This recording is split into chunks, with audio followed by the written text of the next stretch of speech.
okay? In this video, I just want to talk you through research and research over the internet for your report. It can be confusing sometimes to decide what is good information, what is information which we can use in our report, and which is unsuitable information. Okay, hopefully after this video you'll have a better idea. So what we're looking for information from newspapers, company web pages, academic institution web pages, and large organisation web pages. Newspapers are a good source of information because they have professional journalists who research their articles, and also they have an editor who looks at the articles that the journalist has written and decides whether they're useful or not to put in a paper. Okay, so some newspaper articles, yes, they are opinions of journalists. However, they're opinions that have been studied, researched, and also approved by an editor. Okay, so there's a certain amount of control there on the material that's published. So Times of Oman's a good example. Company web pages are also useful for gathering information, and generally you'll see .co.uk or .co.us, and it will tell you it's a company's web page. Again, with companies, they have to produce information that can be criticised and critiqued, and so generally the facts and figures that you find on company web pages can be trusted. The same can be said with academic institutions, universities, yeah? And you will find that their web pages are generally .ac.uk or .ac.om or sometimes .org as well. And also you can take information from large organisations. In this case, we've got the United Nations Agency for Refugees. Yeah, so you could take something from .org, .ac, .co, and .com if you're looking at newspapers. Okay. Some websites to be careful of are blogs and forums. Now here we've got a .com, but let's just click on this and I'll show you what the difference is between a blog and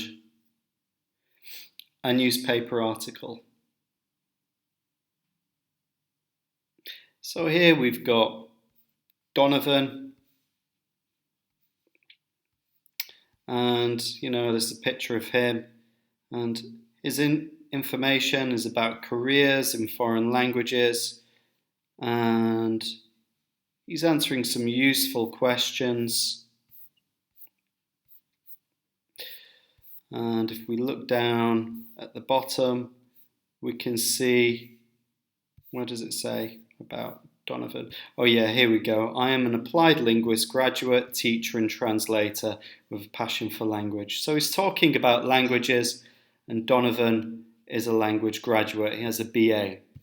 The difference between Donovan, the writer here, and a writer in a newspaper is that for Donovan, he can write whatever he wants.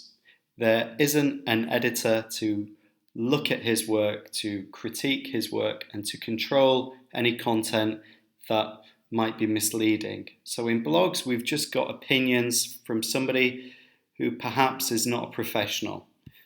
In this case, Donovan, yes, he has a BA degree in linguistics, and he might be able to tell you something about a career in linguistics, but in terms of academic research, his information is not that reliable and shouldn't be used and shouldn't be trusted. So be careful of blogs where you've just got one person writing and they're not a professional journalist or professional writer. Okay, let's go back here. Also, Wikipedia. Anybody can register with Wikipedia and add information. And so some of the information that we find in Wikipedia is not that reliable. I'm just going to click on this link for Wikipedia. And we can see information here about public health care. Yeah, maybe somebody would be comparing public versus private health care. We've got some useful information, but it cannot be used because we do not know who the journalists are or where it's been sourced from. Okay, so be careful. One thing we can do with Wikipedia though, and this is very important, you can go to the references section of Wikipedia right at the bottom, and maybe here you can find information about your topic that you can use. So you cannot use this, the main body of Wikipedia, but you can look at the references if they're academic. And so here we've got an article from the New York Times. We could use something like that. We could click on that. And so this is written by a journalist, Krauss, who has to answer to an editor, and it's his professional job. So if we were to use this kind of information, that would be reliable in our report. Okay. So there were just some examples of unsuitable web pages, blogs, forums, Wikipedia, and some suitable websites. So look out for .com with newspapers, .co for companies, .ac for academic institutions, and .org for large organization web pages. And you can use information from them. Okay, I just want to next show you a topic and an example of some research from my part on a topic. So here I've taken job prospects, studying languages and studying sciences. Okay, so I've decided on some 3 criteria: pay, working environment and qualifications. Now earlier, before this video, I did some Googling, and I'm just going to show you some of the web pages that I'm going to use as a basis for my research, as my sources. Okay, so let's have a look. So general, I've typed in job prospects, I've typed in careers in science, and I've had a look down here.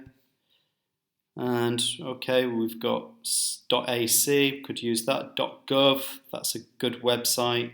It's a government website. Okay. .com, it could be useful. It might be a blog, but anyway, we'll have a look. So I've gone to prospects.ac, which is an academic institution, and I just want to get a background on graduate jobs in science. So it's given me a breakdown of how much people learn, different types of jobs. So I might have a read of this, okay? And I'm just going to copy this. I'm going to put it onto my Word document in science so I can have a read of it later. Okay, let's have a look. Something similar, I want some background information on language careers. So I googled this, and here we can see .co.uk. So good, that looks like a blog. Manchester.ac.uk. Okay, so the University of Manchester. Let's click on here. My internet's working, very slow at the moment. And careers using languages. Okay, so let's have a look at this PDF. And this looks very useful to me. We've got some working abroad, it's got some good background, so maybe there's something from this that I can take. Okay, and it's a reliable source because it's from an academic institution. So I'm going to copy this. And let me see, where's my Word document? I'm just going to paste it here. Okay, let's look at some of my criteria, see if there's something I can find specific to pay in science jobs and language jobs. Okay, so I'm going to go here, and I've just Googled pay careers in science. And again, looking down here, how much will I earn in science? Graduate jobs in science, okay. Starting salaries, this looks useful.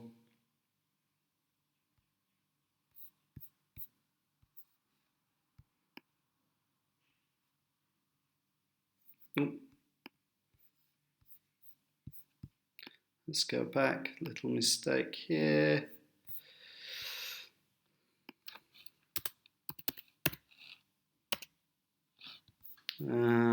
Science careers, wasn't it?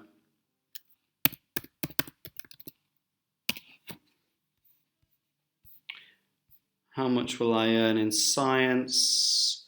Okay, so this seems useful, and it seems like something that I could actually use in my criteria. So I'm going to copy this, and I'm going to paste across here under sciences. Okay, and I can have a read of that later. And next, let me have a look for languages and pay. And so careers in languages pay, I've Googled this. And prospect.co.uk, target jobs. Top 9 languages for the highest paid jobs in Britain.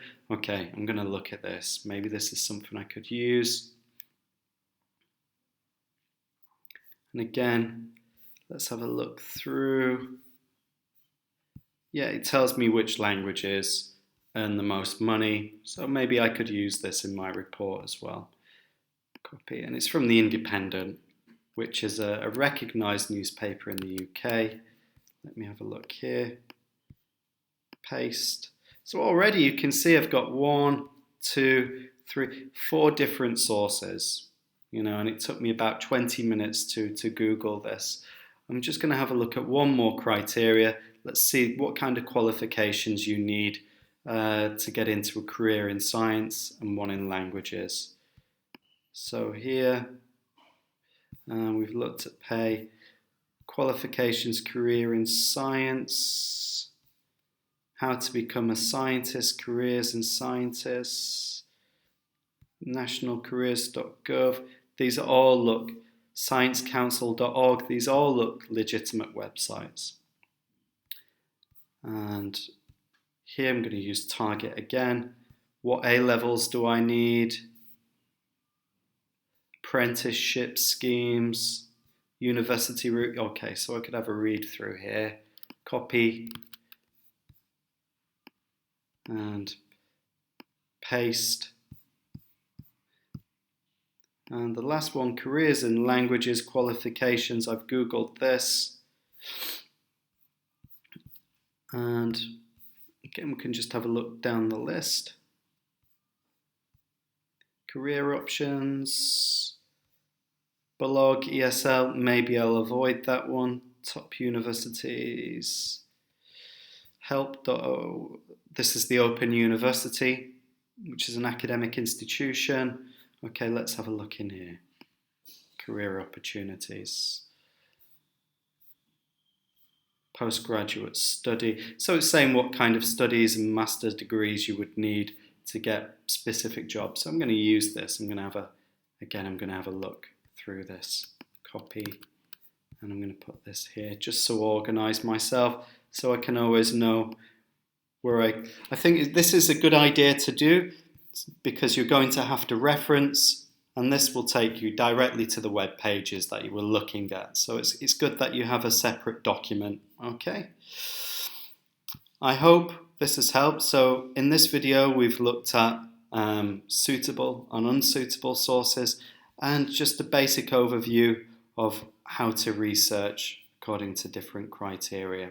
Okay, in the next video, I'll show you how to reference material and information from these sources, and also I'll teach you how to paraphrase as well. Okay, I hope that's helped.